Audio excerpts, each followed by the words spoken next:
Reporters are now raising questions.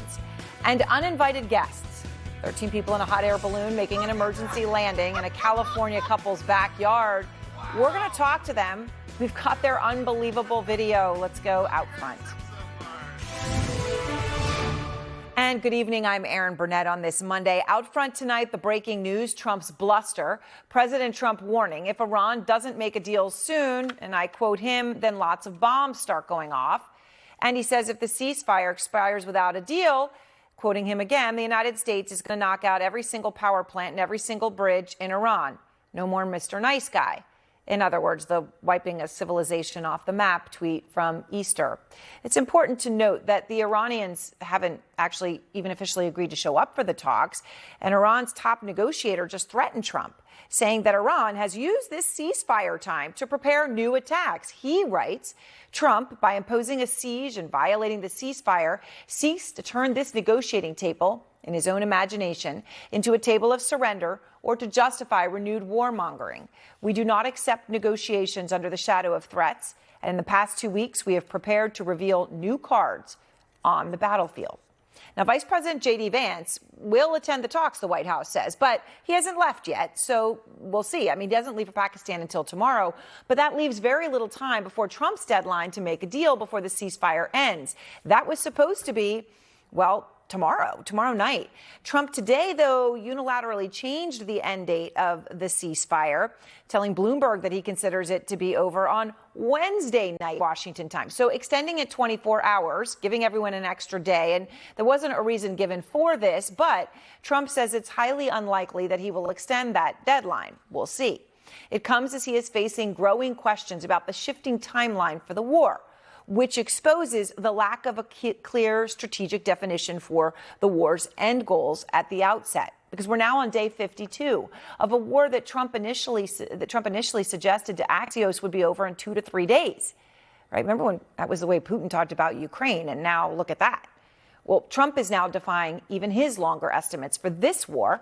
Here he is on March 2nd, 7 weeks ago. Right from the beginning, we projected 4 to 5 weeks.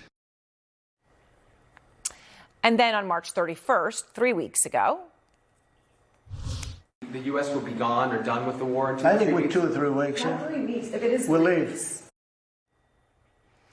Well, Trump is denying his timeline has changed despite those pieces of tape. He posted, quote, they like to say that I promised 6 weeks to defeat Iran. And actually, from a military standpoint, it was far faster than that. That's actually deflecting, right? I mean, because he's switching the conversation there within that. But Iran, of course, is not defeated. This is not necessarily a military question. It's much more than that. And a top Trump official testified to Congress that Iran still retains thousands of missiles and attack drones capable of threatening American forces. And we actually have new information breaking here out front on that in just a moment. It's very important. And the threat here is, of course, way beyond military, though. That's important. I mean, the United Arab Emirates, of course, was hit very hard by Iranian drones and missiles, is now raising the possibility of requesting a currency swap line for American dollars, according to the Wall Street Journal. This is a major development, right? It means they need more dollars. Their currency is pegged to the dollar. They need dollars. And the UAE is a crucial pillar for America's greatest asset as a superpower, which is the fact that the U.S. dollar is the fiat currency of the world.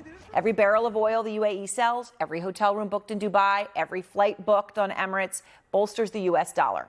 And the UAE economy has been in free fall because of Trump's war with Iran. Hotel occupancy at crisis levels. 2 of the most iconic hotels in the world closing for renovations. The Armani Hotel Dubai, which takes up 39 floors of the world-famous Burj Khalifa, tallest building, and the city's iconic sail-shaped hotel, the Burj Al Arab, shutting down for an 18-month quote-unquote restoration.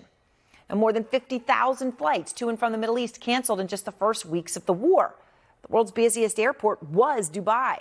And all of those dollars usually get spent on things that benefit Americans at home, buying U.S. treasuries and even things like airplanes. Investments to the tune of $1 trillion just from the UAE alone, according to their embassy.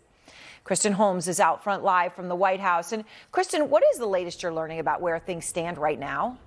I mean, Aaron, there is so much confusion around these negotiations, and a lot of this confusion is stemming from the president himself. He has these posts. He's been doing these short interviews with different journalists in which he contradicts not only himself, but other White House and U.S. officials. And I spoke to some U.S. officials who acknowledge that these posts, these remarks, they aren't helpful to the negotiations, to actually trying to deal with behind the scenes the Iranian people. And the White House issued this statement in response to my reporting. They said, the United States has never been closer to a good deal with Iran, unlike the horrible deal made by the Obama administration, thanks to President Trump's negotiating ability. And then essentially says that President Trump is playing the long game and that you're too stupid or willfully ignorant if you don't see that. But again, these senior officials, they are saying that this is making it more complicated behind the scenes. And we've seen President Trump out there giving different parameters and changing parameters. And we know behind the scenes there is a frantic flurry of diplomacy, at least the attempt at diplomacy happening.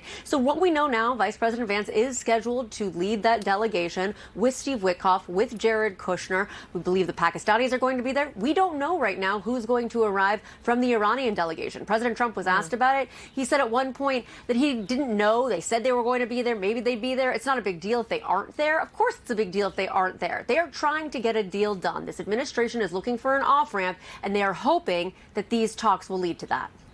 Yeah. Thank you so much, Kristen. As Kristen said, of course it's a big deal. If you're going to send the Vice President of the United States to Islamabad, Pakistan, and the other side doesn't show up, that's a big deal.